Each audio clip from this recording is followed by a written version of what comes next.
નમસ્કાર શ્રોતા મિત્રો, આજે આપણે એક સિરીઝ એટલે શ્રેણી શરૂ કરવા જઈ રહ્યા છે કે જેમાં ફાઇનાન્શિયલ લિટરસી એટલે કે આર્થિક સાક્ષરતા એના વિશે વાત કરીશું. અને આપણા જે સાંભળવાવાળા શ્રોતાઓ છે એ બધા વિદ્યાર્થીઓ છે, તો એમને ધ્યાનમાં રાખીને એમને લગતા જે પ્રશ્નો હોય આ વિષય અંગેના એના વિશે વાત કરીશું. અને વાત કરવા માટે નિષ્ણાત તરીકે સ્ટુડિયોમાં ઉપસ્થિત છે doctor Ketan Shah. Ketan sir LJ commerce કોલેજના હેડ ઓફ ધ ડિપાર્ટમેન્ટ છે. કેતન સર, રેડિયો એલજેમાં આપનું સ્ટુડિયોઝમાં આપનું સ્વાગત છે. Thank you sir. સાદી ભાષામાં આપણે ધારો કે કહીએ તો આજનો આપણો એપિસોડનું ટાઇટલ છે પર્સનલ ફાઇનાન્સ. ઓકે. પર્સનલ ફાઇનાન્સને તમે કેવી રીતે એટલે એને ધારો કે ડિફાઇન કરવું હોય અથવા એના વિશે વાત કરવી હોય તો તમે કેવી રીતે કહો એને? ઓકે જયેશભાઈ, તમે હમણાં 1 મિનિટ પહેલા વાત કરી કે આ વિદ્યાર્થીઓને સંબોધવાનો એક પ્રયાસ છે આપણને, અને એક આર્થિક સાક્ષરતાની શ્રેણી તરીકે આર્થિક સાક્ષરતા શું એ અંગેની મારે બેઝિક પાયાની સમજ આપવાની છે. તો હું એક શિક્ષક તરીકે જે ક્લાસમાં ભણાવતો હું છું કે પર્સનલ ફાઇનાન્સ એટલે શું એ રીતના જવાબ નહીં આપું, આપણે એને અલગ રીતના સમજીએ, વ્યાખ્યા નહીં આપું. ચોક્કસ. પર્સનલ ફિનાન્સ સમજવા માટે બધા વિદ્યાર્થીઓને જે ખ્યાલ હશે એ શબ્દનો ઉપયોગ કરી રહ્યો છું, બજેટ. અને મને ખાતરી છે વિદ્યાર્થી મિત્રો, તમે આ શબ્દ સાંભળ્યો હશે સેન્ટ્રલ ગવર્મેન્ટના બજેટના સંદર્ભમાં, જે દર વર્ષે 1 ફેબ્રુઆરીએ લોકસભામાં રજૂ થાય છે. બજેટ પહેલા અને બજેટ પછી ખૂબ ચર્ચાઓ થતી હોય છે. 15-20 દિવસ ન્યૂઝમાં બજેટ હોય છે. હવે આજે મેં વાત કરી બજેટ એ સેન્ટ્રલ ગવર્મેન્ટનું બજેટ છે. ઓછું જાણીતું રાજ્ય સરકારોનું બજેટ, એની ચર્ચા હું કહું તો 24 કલાક સુધી સીમિત હોય છે. જે વિધાનસભા ગાંધીનગરમાં ગુજરાતનું બજેટ રજૂ કરવામાં આવે છે આપણા રાજ્યના નાણામંત્રી દ્વારા. હવે એની પણ નીચેના સ્તરનું હજી એક બજેટ છે જેની મને લાગે છે કોઈને કાંઈ ખબર જ નથી, અને એ છે સ્થાનિક સરકારોનું બજેટ. સ્થાનિક સરકાર એટલે શું? તો હવે તમને નામ ખબર છે. ગામડામાં જાઓ તો ગ્રામ પંચાયત, એમનું બજેટ. તાલુકામાં જાઓ તો તાલુકા પંચાયત, એમનું બજેટ. શહેરોમાં જાઓ તો કાં તો મ્યુનિસિપાલિટી હોય અથવા મ્યુનિસિપલ કોર્પોરેશન હોય. અમદાવાદમાં રહો છો એટલે એએમસી શબ્દથી બધા પરિચિત છો, એટલે એએમસીનું બજેટ. જો આટલું ક્લિયર હોય તમને કે એક સેન્ટ્રલ કેન્દ્ર સરકારનું બજેટ હોય છે, એક રાજ્ય સરકારનું હોય છે, અને એક મ્યુનિસિપલ કોર્પોરેશનનું બજેટ હોય છે, તો સમજવું સહેલું છે. એક વ્યક્તિનું પણ બજેટ હોઈ શકે. વિદ્યાર્થી તરીકે તમારો બજેટ હોઈ શકે, મારો બજેટ હોઈ શકે, દેટ ઇઝ પર્સનલ ફિનાન્સ. બજેટમાં મોટા ભાગે 2 વસ્તુઓની ચર્ચા થતી હોય છે, આવક અને જાવક. ક્યાંથી કમાઓ છો અને ક્યાં ખર્ચ કરવાના છો. બરાબર છે. એટલે ક્યારેક સર પેલા એમાં બજેટ જ્યારે આવે ત્યારે શ્રોતા મિત્રોને વિદ્યાર્થીઓને પણ યાદ હશે કે રૂપિયો ક્યાંથી આવશે અને રૂપિયો ક્યાં જશે, એ ભાષામાં એનો ઉલ્લેખ થતો હોય છે. બિલકુલ સાચી વાત છે તમારી. બરાબર છે. હવે પર્સનલ ફાઇનાન્સ, જયેશભાઈ તમે નામ આપ્યું, હું હજી એક આગળ જઈ અને એમાં એક શબ્દ ઉમેરીશ. પર્સનલ ફાઇનાન્શિયલ મેનેજમેન્ટ અથવા પર્સનલ ફાઇનાન્શિયલ પ્લાનિંગ એટલે વ્યક્તિગત નાણાકીય સંચાલન. હવે પર્સનલ ફાઇનાન્સની જરૂર શું? બરાબર. શું કામ કરવાનું છે? તો એનો સંક્ષિપ્તમાં ટૂંકમાં એક જવાબ મેળવી લઈએ. આપણે બધા આપણા જીવનમાં નાણાકીય સ્થિરતા, નાણાકીય સલામતી ઈચ્છતા હોઈએ છીએ. આ 2 અગત્યના હેતુઓ પ્રાપ્ત કરવા માટે પર્સનલ ફાઇનાન્શિયલ પ્લાનિંગ હવે ભારતમાં અગત્યની બની રહી છે. બરાબર છે. ઘણા વર્ષો પહેલા આ શબ્દ ચોપડીઓમાં પણ નહોતો. તો પાછો પ્રશ્ન ઊભો થાય, તો હમણાં કેમ? છેલ્લા 5-10 વર્ષથી કેમ? હવે એનો જવાબ આપું છું. 1991 ભારતે આર્થિક સુધારાઓ કર્યા, અને મોટાભાગના મારા કોમર્સના વિદ્યાર્થીઓ છે એમને ખબર હશે. 3 શબ્દોથી એને વ્યાખ્યાયિત કરી શકાય છે: ઉદારીકરણ, ખાનગીકરણ, વૈશ્વિકીકરણ. અને જે ઇંગ્લિશ મીડિયમમાંથી આવે છે એને એલપીજી કહે છે. હા, પણ ગેસનો બાટલો નહીં. અહીંયા એલપીજીનો અર્થ થાય છે લિબરલાઇઝેશન, પ્રાઇવેટાઇઝેશન, ગ્લોબલાઇઝેશન. આર્થિક સુધારાઓને 2024માં આપણે કહી શકાય 32-33 વર્ષ પૂરા થયા છે. ઘણા બધા ફાયદાઓ થયા, ઘણી મર્યાદાઓ છે. એક સૌથી મોટો ફાયદો ભારતને થયો, ભારતની રાષ્ટ્રીય આવક અને તેના કારણે આપણી માથાદીઠ આવક સતત વધતી ગઈ. ઘણા બધા મધ્યમ વર્ગના લોકો માટે સાચું, એમની આવક વધી. જ્યારે આવકમાં વધારો થાય ત્યારે લોકો પહેલા સુનિશ્ચિત કરે છે કે પાયાની જરૂરિયાતો, જેને આપણે રોટી કપડાં મકાન કહીએ, એ સંતોષાઈ જાય. હજી પૈસા વધ્યા, હવે શું કરવાનું? તો બીજી 2 પાયાની જરૂરિયાતો આવશે. શિક્ષણ, આરોગ્ય. માની લો કે એ પણ સચવાઈ ગઈ. હવે શું કરવાનું? તો પછી હવે ધ્યાન જાય કે હવે બચત તો કરીએ, અને બચત એવી રીતના કરીએ કે આપણું ભવિષ્ય સલામત થઈ જાય, સુરક્ષિત થઈ જાય.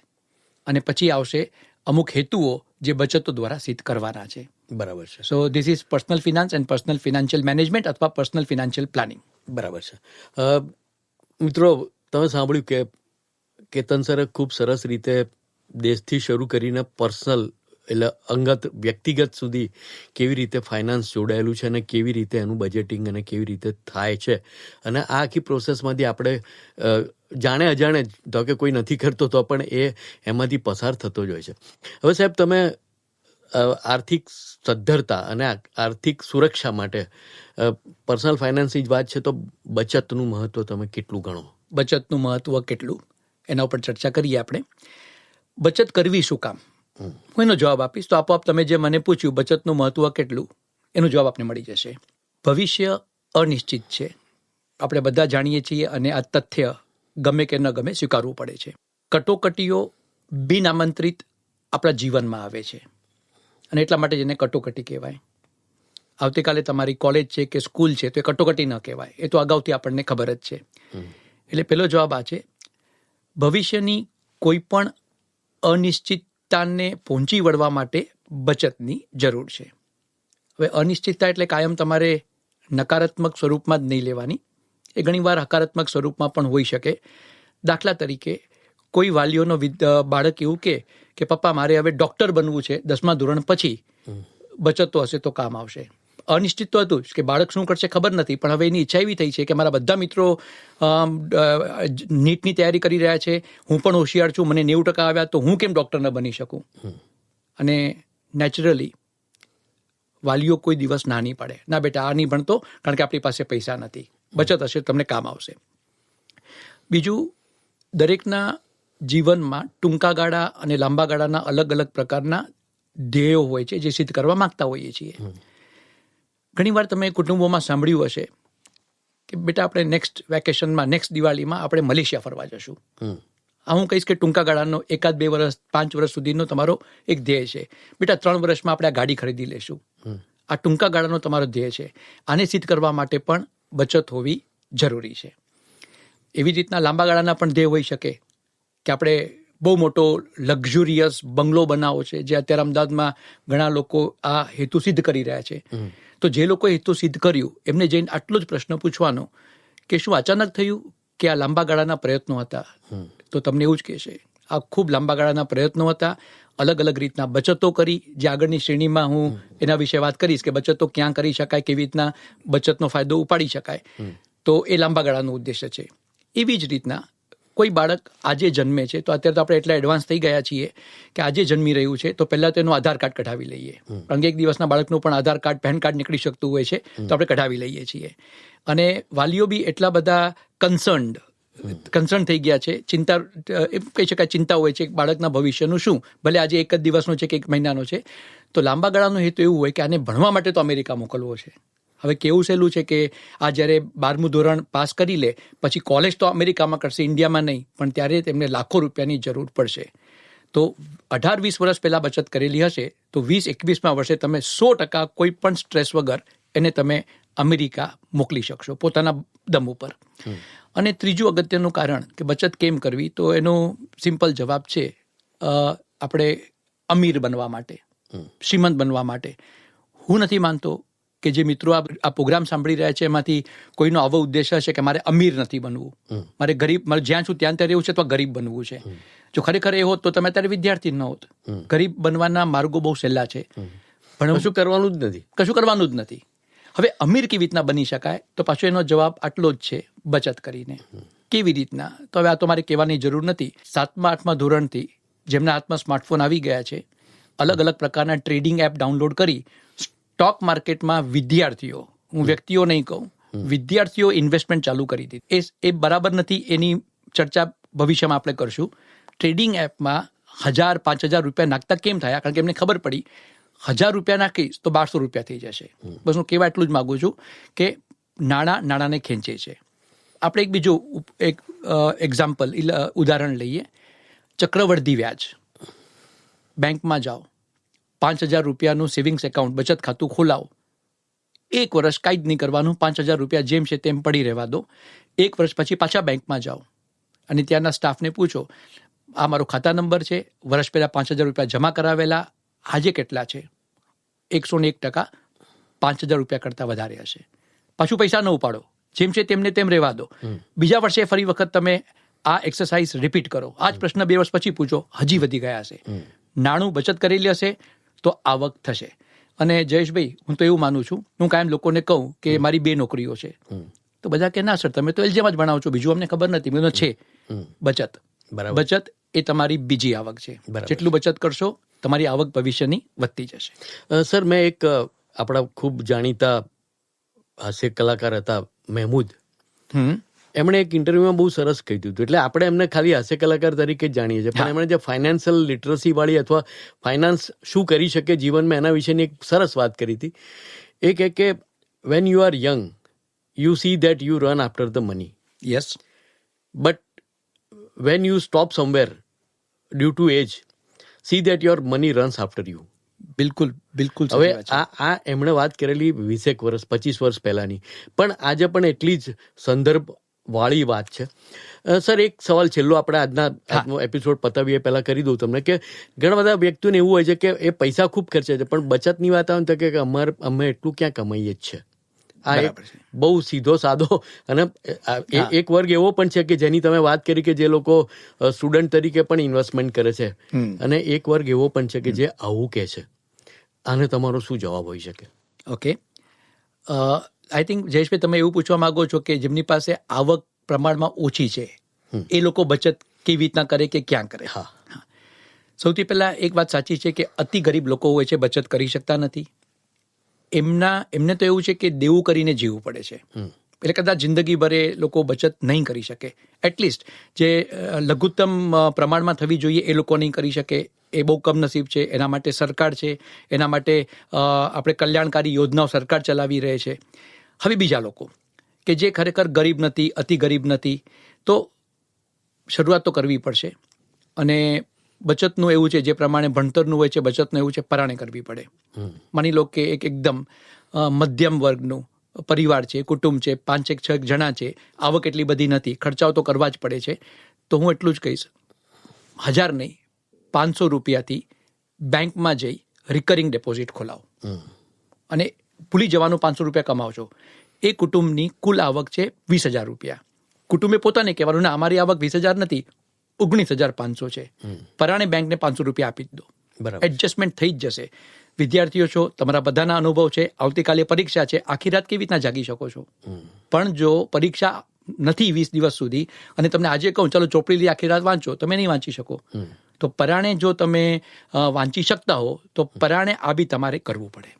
અને સર, એક સવાલ એવો પણ છેલ્લો કરી લઉં તમને કે જેમ ખર્ચનું પ્લાનિંગ થતું હોય છે એમ બચત પણ પ્લાનિંગમાં સૌથી પહેલા મૂકવી જોઈએ એવું તમને નથી લાગતું? 100% ભારતની સંસ્કૃતિ અને અમેરિકાની સંસ્કૃતિમાં બહુ મોટો તફાવત છે. જ્યાં સુધી આ નાણાકીય સંચાલનનો પ્રશ્ન ઊભો થાય છે ત્યાં સુધી. હવે તમને કહું ડિફરન્સ શું છે. અમેરિકાની વાત પહેલાં કરીશ. અમેરિકામાં મારો અભ્યાસ લગભગ 30 વર્ષનો છે અમેરિકન ઇકોનોમી વિશે, એના અલગ અલગ પાસાઓ, અને 30 વર્ષ ઇન્ડિયન ઇકોનોમી વિશે. અમેરિકામાં મારું અવલોકન આ પ્રમાણે છે. યંગસ્ટર્સની વાત કરું છું.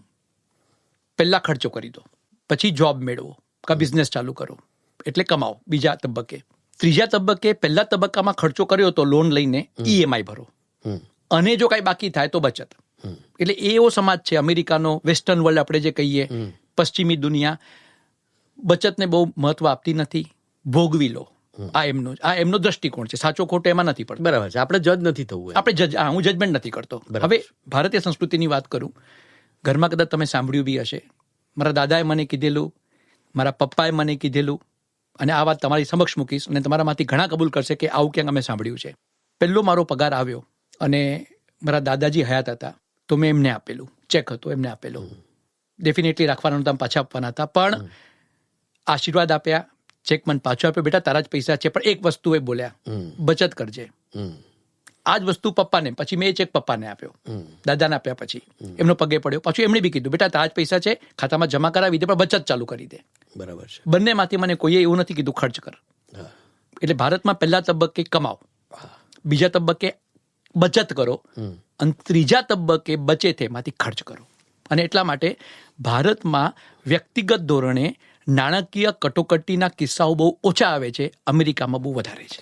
અને જે કંઈ કિસ્સાઓ આપણે સાંભળીએ છીએ એ અમર્યાદ રીતે ખર્ચો કરવા વાળી વ્યક્તિઓના થતા હોય છે, એવા કિસ્સાઓ હોય, પણ એ તો અંગત વાત થઈ. હા, બિલકુલ અને સાચી વાત છે. બહુ જ નાનો વર્ગ છે, નાનો વર્ગ છે, એનો કોઈ ટકાવારીમાં 0.001% પણ નથી. અને એમને એટલે એમના કારણો પણ જુદા છે ને, એની આપણે ચર્ચા નથી કરતા, પણ મોટાભાગે તમે જે વાત કરી, હા. અને સર ખૂબ ઇમોશનલ વાત કરી તમે, હા. કે ઘણા બધા વિદ્યાર્થીઓ પણ આ સાથે જોડાશે કે એમના કુટુંબમાં પણ ક્યાંક ને ક્યાંક એમને આ રીતે સલાહ મળેલી હોય. ખૂબ સરસ શરૂઆત છે સર આપણી આ શ્રેણીની, અને મને લાગે છે કે આપણે આમાં આ જ રીતે આગળ વધીશું. તમે છેલ્લે શું કહેવા માંગો છો? બે શબ્દો કાયમ આવે છે જ્યારે ખર્ચની વાત આવે, કારણ કે તમે એ ઉપાડ્યું તે મુદ્દે જ હું અત્યારે એનું કન્ક્લુઝન કરીશ. એક છે કરકસર અને બીજું છે કંજૂસી. કંજૂસી નથી કરવાની, કરકસર જરૂર કરવાની છે. એટલે તમે જ્યારે ખર્ચ કરો છો, ખર્ચો જરૂરી હોય, ખર્ચવું જ પડે. સારી પેન વાપરો એક્ઝામ માટે, અને ઇવન અધરવાઇઝ સારા ક્વોલિટીની બુક્સ વાપરો, તમે કરકસર કરો. દરેક પાનું ભરાય જુઓ, અડધી બુક ભરાય પસ્તીમાં આપી દો, એ ન કરો. પર્યાવરણ માટે પણ નુકસાનકારક છે, અને તમારા વાલીઓએ કમાવેલા, મહેનતથી કમાવેલા પૈસાનું રોકાણ એની અંદર થયેલું છે. એક આ. અને છેલ્લી સલાહ એવી આપીશ, દેવું તો કરવું પડે, દેવું કરવું એ ખોટું નથી, એની બી ભવિષ્યમાં જયેશભાઈ ચર્ચા કરવાની છે, ચોક્કસ, કે દેવું કરવું કે નહીં, એની આગળ હું બોલવાનો છું.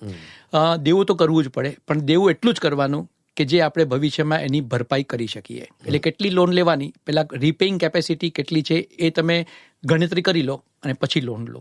જે લોન ભવિષ્યમાં ચૂકવી નહીં શકો એવી શંકા હોય તો પ્લીઝ એનાથી દૂર રહો. આ બે વસ્તુ કરવાથી જિંદગીમાં ડિપ્રેશન નહીં આવે. મિત્રો, આપણે કેતન સર આપણને ખૂબ સરસ રીતે આ વાત સમજાવી રહ્યા છે, ફાઇનાન્શિયલ લિટરસીની, આર્થિક સાક્ષરતાની. આ શ્રેણી આપણે આગળ વધારીશું એને.